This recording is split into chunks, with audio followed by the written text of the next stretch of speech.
America में सत्ता परिवर्तन के बाद राहत की सांस लेने वाले चीन को अमेरिका की नई सरकार लगातार झटके पर झटके दे रही है। जहां एक तरफ जो बाइडेन सरकार की तरफ से सख्ती बरकरार रखी गई है, तो वहीं कई ऐसे बयान भी सामने आए हैं जो चीन को हिलाकर रख देने वाले हैं। ऐसे में ट्रंप सरकार के जाने की खुशी मनाने वाली चीन में एक बार फिर से मातम देखने को मिल रहा है, क्योंकि उसको लगातार अमेरिका की तरफ से फटकार, दुत्कार और चेतावनी जारी की जा रही है। अमेरिका की तरफ से जारी एक ऐसे ही बयान ने चीन में हड़कंप मचा दिया है। अपने इस वीडियो में हम उसी बयान के बारे में बताने जा रहे हैं जिसने चीन को चिंता में डाल दिया है। बस आप बने रहिए वीडियो के आखिर तक। अमेरिका ने फिर बढ़ा दी चालबाज चीन की चिंता। दरअसल कोरोना काल के दौरान अमेरिका के तत्कालीन राष्ट्रपति डोनाल्ड ट्रंप ने सीधे तौर पर चीन की आलोचना की थी और कोरोना वायरस को वो चीनी वायरस कहकर बुलाते थे। यही नहीं, चीन के खिलाफ भी ट्रंप के शासन में कई सख्त कदम उठाए गए थे, जिससे चीन की अर्थव्यवस्था को तगड़ी चोट लगी थी। लेकिन जब अमेरिका में चुनाव हुए और ट्रंप की विदाई की खबर बीजिंग तक पहुंची, तो चीन बहुत उछल रहा था। साथ ही अमेरिकी राष्ट्रपति जो बाइडेन की सत्ता में आने के बाद वो बेहद उत्साहित था और अमेरिका से मिलने वाली चुनौती के खत्म होने के सपने देखने लगा था। लेकिन जो बाइडेन की तरफ से जो एक के बाद एक बयान सामने आए हैं, उसने साफ कर दिया है कि भले ही अपने पूर्ववर्ती ट्रंप के कई फैसलों को बाइडेन पलट दें, लेकिन चालबाज चीन को लेकर जो सख्ती डोनाल्ड ट्रंप ने दिखाई थी वो बरकरार रहेगी। ऐसे में अब अमेरिकी सेना की तरफ से एक बयान ने चीन की चिंता बढ़ा दी है। दरअसल चीन को लेकर यूएस कांग्रेस में अमेरिकी सेना के एक टॉप कमांडर के बयान के बाद से खलबली मच गई है। पेंटागन के एक शीर्ष कमांडर ने बुधवार को अमेरिकी सांसदों से कहा कि चीन 21वीं सदी में सबसे बड़ा और दीर्घकालिक सामरिक खतरा पैदा करता है।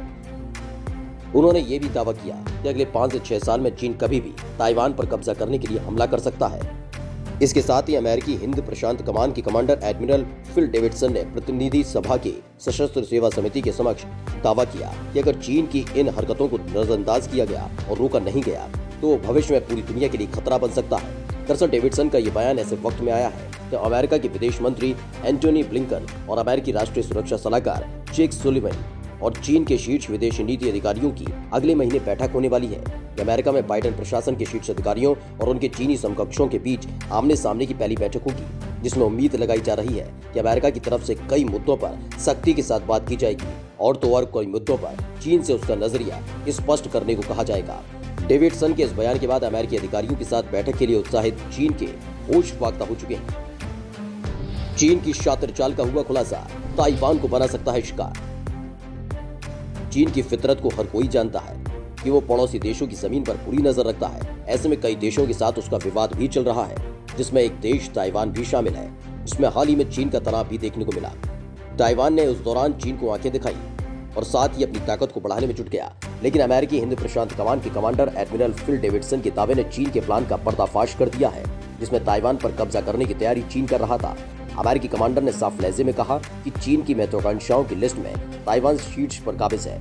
मुझे लगता है कि इस दशक में ताइवान को लेकर खतरा ज्यादा है, खासकर अगले 6 साल में। उन्होंने प्रशांत महासागर में स्थित अमेरिका के सैन्य ठिकाने पर चीन की नजर को लेकर भी बड़ी बात कही। डेविडसन ने कहा कि गुआम आज चीन के लिए एक लक्ष्य है। उन्होंने गुआम पर एंटी मिसाइल डिफेंस सिस्टम को लगाने के लिए अमेरिकी सांसदों की मंजूरी भी मांगी। डेविडसन ने कहा कि हमारे आजाद और खुले दृष्टिकोण के विपरीत कम्युनिस्ट पार्टी ऑफ चाइना आंतरिक और बाह्य दबाव के जरिए एक बंद और सत्तावादी व्यवस्था को प्रोत्साहित करती है। उन्होंने कहा कि चीन का क्षेत्र के प्रति बहुत हानिकारक दृष्टिकोण है, जिसके तहत पूरी पार्टी हिंद प्रशांत की सरकारों, कारोबारों, संगठनों और लोगों पर दबाव बनाना चाहती है, उन्हें भ्रष्ट बनाना चाहती है और उन्हें अपने समर्थन में करने का प्रयास कर रही है। अमेरिका के लिए भी खतरा है चीन। डेविडसन ने चीन से सिर्फ ताइवान को खतरा नहीं बताया, बल्कि अमेरिका के सैन्य ठिकानों पर कब्जा करने की नीति का भी खुलासा किया गया है। उन्होंने कहा कि चीन पीएलए का आकार लगातार बढ़ा रहा है और उसकी संयुक्त क्षमताओं में बढ़ोतरी कर रहा है। ऐसे में हिंद प्रशांत में सैन्य संतुलन अमेरिका और उसके सहयोगियों के लिए ज्यादा प्रतिकूल हो गया है। डेविडसन ने कहा कि चीन को रोकने की कोई प्रभावी व्यवस्था नहीं होने की वजह से वो मुक्त और स्वतंत्र हिंद प्रशांत के दृष्टिकोण का प्रतिनिधित्व करने वाली स्थापित और नियम आधारित अंतर्राष्ट्रीय व्यवस्था और मूल्यों को खाड़ने के लिए कदम उठाता रहेगा। उन्होंने कहा कि हमें संघर्ष को रोकने के लिए हर संभव कोशिश करनी चाहिए। हमारा पहला काम शांति बनाए रखना है, लेकिन यदि प्रतिद्वंद संघर्ष में बदलता है तो हमें लड़ने और जीतने के लिए पूरी तरह तैयार रहना चाहिए।